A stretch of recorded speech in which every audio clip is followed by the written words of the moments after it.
ഇറാനെ നടുക്കിയ വൻ തുറമുഖ സ്ഫോടനത്തിൽ മരണം 40 കവിഞ്ഞു. പ്രതിരോധ മന്ത്രാലയത്തിന് പിഴവ് സംഭവിച്ചോ എന്ന ചോദ്യത്തിന് ഇറാൻ യാതൊരുവിധ മറുപടിയും നൽകാതെ തന്നെ ആരോപണങ്ങളെ നിഷ്കർണം തള്ളുകയാണ് ചെയ്തിരിക്കുന്നത്. സ്വന്തം രാജ്യത്ത് നടന്ന സ്ഫോടനത്തിൽ ഇറാൻ ഭരണകൂടത്തിന് മിണ്ടാട്ടമില്ലാതെ നിൽക്കുകയാണ്. ഇവിടെ ഇത് മറ്റാരുടെയെങ്കിലും തലയിൽ പഴിചാരാനുള്ള ശ്രമവും നമുക്ക് തള്ളിക്കളയാനാകുന്നതല്ല. ഏകദേശം 1200 പേർക്കാണ് ഈ സ്ഫോടനത്തിൽ പരിക്കേറ്റിരിക്കുന്നത്. മാത്രമല്ല, ഇതിൽ മറ്റൊരു പ്രത്യേകതയും കൂടെയുണ്ട്.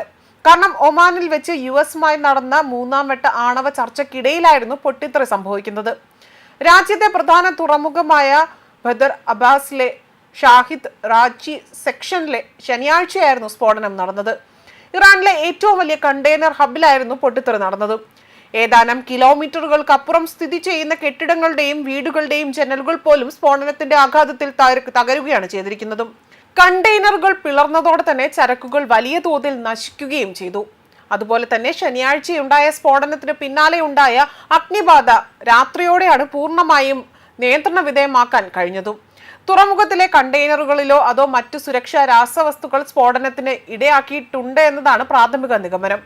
അതുപോലെ തന്നെ മിസൈലുകളിൽ ഉപയോഗിക്കുന്ന ഖര ഇന്ധനം കൈകാര്യം ചെയ്യുന്നതിലെ പിഴവാണ് പൊട്ടിത്തെറിക്ക് കാരണമെന്നും ആ ഒരു പ്രചരണവും ഇറാന്റെ പ്രതിരോധ മന്ത്രാലയം തള്ളുകയാണ് ഇപ്പോൾ ചെയ്തിരിക്കുന്നത്.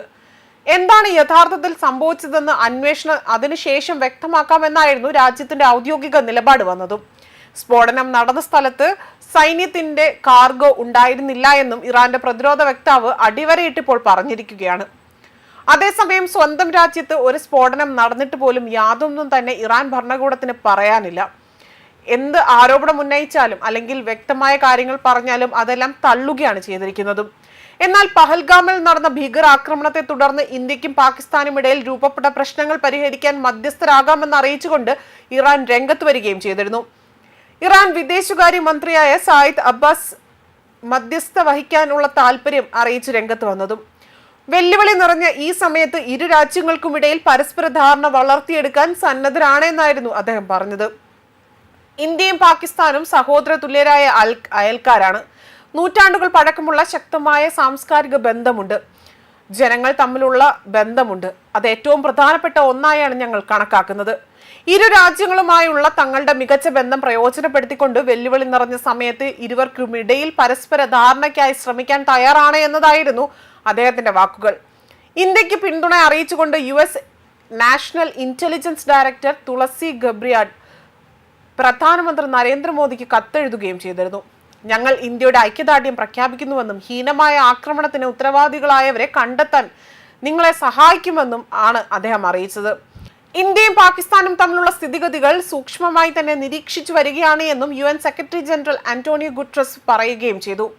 ഇരു രാജ്യങ്ങളും സമയാനം പാലിക്കണമെന്നും അദ്ദേഹം അഭ്യർത്ഥിക്കുകയാണ് ചെയ്തിരിക്കുന്നത്.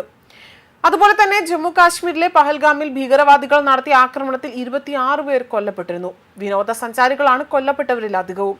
പാകിസ്ഥാൻ ആസ്ഥാനമായുള്ള നിരോധിത സംഘടനയായ ലഷ്കർ-ഇ-തോയ്ബയുടെ പോസ്കി ഗ്രൂപ്പായ റെസിസ്റ്റൻസ് ഫ്രണ്ട് ആക്രമണത്തിന്റെ ഉത്തരവാദിത്തം ഏറ്റെടുത്തുകൊണ്ട് രംഗത്ത് വരികയും ചെയ്തിരുന്നു.